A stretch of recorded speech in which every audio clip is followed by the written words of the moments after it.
Moi j'ai passé mon enfance, j'ai eu la chance d'être près d'une grande forêt, ici à Moscou. Euh, j'ai toujours été admiratif, quand j'étais jeune, pour moi c'était mon monde féerique, la nature aussi. J'imaginais beaucoup, je voyais des choses dans les arbres.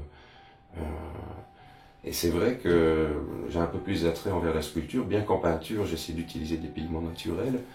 Mais en sculpture, je peux non seulement allier mes balades en forêt, je profite des travaux forestiers, des tempêtes, etc. Et je me laisse aller vraiment à mon imagination. Et quand je vois ces morceaux de bois, eh bien, je vois directement ce que je pourrais en tirer. Pas le travail abouti, bien sûr, mais je me laisse aller à rêver et imaginer des personnages, des femmes.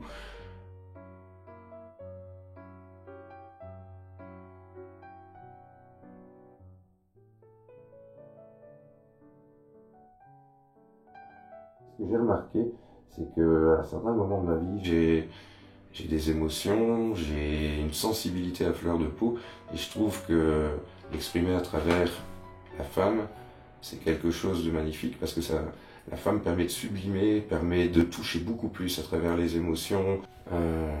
Mais c'est vrai que j'adore travailler ce sujet en peinture, tout comme en sculpture.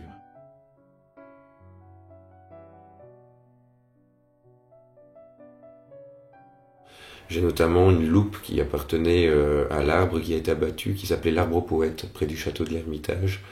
Et c'est vrai que le fait qu'il y ait une histoire, un vécu, c'est un arbre qui a presque 450 ans qui a été abattu. Pour moi, c'est très important parce qu'il y a une empreinte de vie énorme à travers cet arbre. Ce qu'il y a, c'est que je vois que ce que je fais touche aussi, et j'en suis très heureux, et je continue en ce sens. Je peux même pas dire que c'est vraiment ma voie à l'heure actuelle, c'est quelque chose qui est nécessaire pour moi. Et la nature m'est tout aussi nécessaire que la peinture et la sculpture, c'est certain. En 2015, je serai mon toit.